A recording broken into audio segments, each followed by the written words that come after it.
Let's pretend you get on a bus and it's super crowded. The only spot that's open is between two strangers. So you sit down between two people you never met and everyone is fine. Everyone's keeping to themselves, no one's making eye contact, it's perfect. Sure, your shoulders are touching, but that's just what happens. That's part of the bus going experience, you poor person. But then at the very next stop, aisle seat guy gets off. So now you and window seat guy are sitting right next to each other. But since you're in the middle, you have to be the one to decide, do you move or not? I honestly don't know what the right thing to do in that situation is. I'm conflicted. Because if you move, it would be silently telling the other person, hey, you're disgusting. I can't stand having our shoulders touch any longer, and I'm glad to finally get away from you. Ugh. But on the other hand, if I was the window seat guy, I would want the middle seat guy to become the new aisle seat guy. I wouldn't see moving as rude. I would just want his gross, disgusting body as far away from me as possible.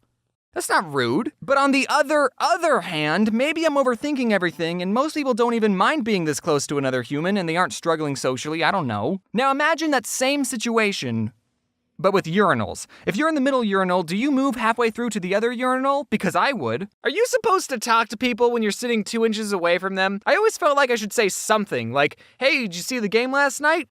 I didn't, I was too busy drawing cartoons. But I realized that this is a two-way street. I'm worried about not talking to someone, but they're not talking to me either. We both agreed that there's this unwritten contract between us that we're not even going to look at each other. It got me thinking about strangers and specifically how I treat them. And how I can make money off of them. Hey-oh! I'm just kidding. That was a joke. For most of my life, I would go out of my way to avoid talking to people. I would stay in my lane, mind my own business, no eye contact. If everyone's using a urinal, I'd have to pee tomorrow. Yes, I'm lonely. But now that YouTube's the thing, I'm interacting with strangers more often than I've had to in my entire life. So I've been thinking a lot about strangers. And first of all, I think the word stranger is already an insulting label for someone just because you don't know their name. Oh, I don't know this person? They're a stranger. They're strange. I'm the normal one. They're the freaks. They probably murder people with an axe. That's always the go-to profession of a stranger, an axe murderer. But the people you see throughout your day are all humans with their own hopes and dreams, and some of them may hope to kill you, but you'll never know because you didn't ever take the time to get to know them. So I think that the people you see throughout your daily life aren't strangers. They're potential friends. Except for the weird ones, obviously, stay away from them. And yes, I'm telling you to judge people based on their appearance. They're the ones that chose to wear anime shirts in public, okay? So back to the bus scenario. I'm sitting right next to this fellow human being. So far, there's not a single reason why I should dislike this person, but I don't know why, if you put him and me on a bus next to each other, I want him as far away from me as possible. Just stop touching my shoulder! So that was the last time I took the bus. Unfortunately, that's not the only place you meet strangers. One time I was at Home Depot and I was looking for jumper cables and I couldn't find them anywhere. And I don't know if I'm the only human that's like this, but I will try everything in my power to not talk to a sales associate. I guess it's because I know they get paid minimum wage and their life sucks and I just want to leave them alone and not make their job any harder than it has to be. But asking employees for help isn't even bothering them that much. In fact, I think it's part of their job. Like, what's the worst thing they're gonna say? Ugh. You don't know where one specific item is? Everyone else knows. Did you even look? They're in the jumper cable aisle, idiot. No one's gonna think that. So feeling desperate, I mustered up what little courage I had and swaggered up to someone wearing an orange vest and said, excuse me, do you know where the jumper cables are? I don't work here. Oh, you don't work here? And then he walked away. And then he waddled away, waddle, waddle. And then the very next day, bam, bam, bam. So I think the logical thing to do in that situation would have been to find someone who does work there. But I left the store because I didn't want to run into that same guy again. But I also bought a hammer because I didn't want people to think that I stole something. So...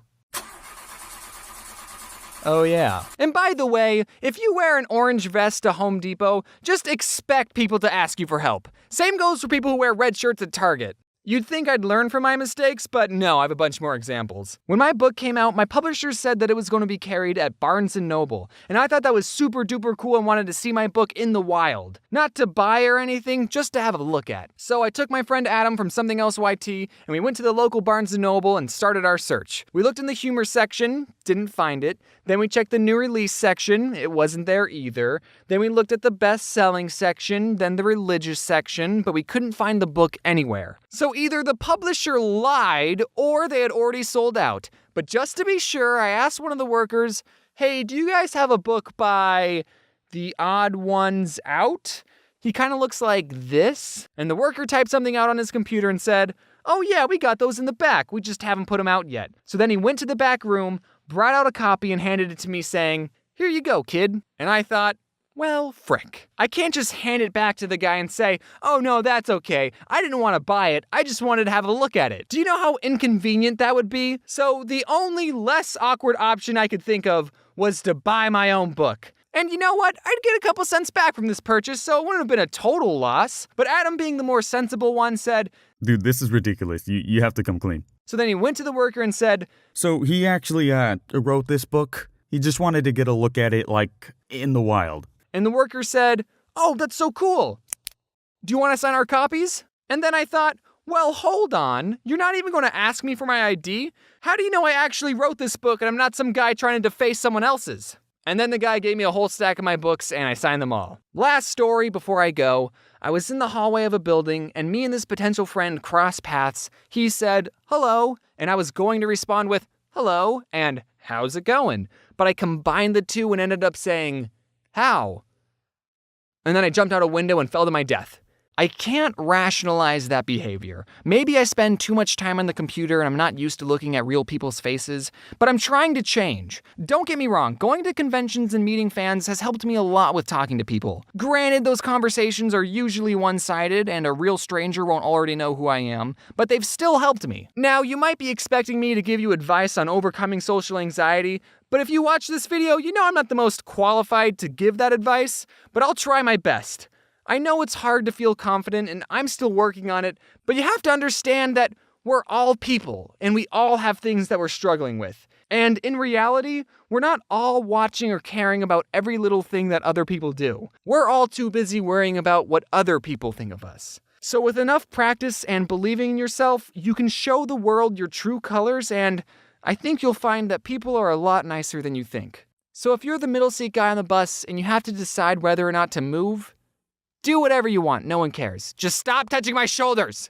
Hey everyone, I know it's been a while. Thank you for being patient with this video. May has been a really busy month because some of you might know that May is my birthday month and I don't work on my birthday month, so if there's a lesson you should take away from this video is don't worry about being awkward, because everyone is weird. And if anyone makes you feel bad for being awkward, then not only is that person more weird than you, but they're also an a-hole. I have some events coming up very soon. I have VidCon and chess boxing, and then I'm also going on tour with a bunch of people that you might recognize, like Jaden and Ross and Domix and Ego Raptor, just to name drop a couple people. So if any of these events look interesting, you can buy some tickets in the description or through the event tab on my website. And if you're yearning for more Odd Ones Out content, I just wanted to remind you all that I have a second channel, and either today or tomorrow I'm going to be uploading a video where I answer some math questions with my friend Pat.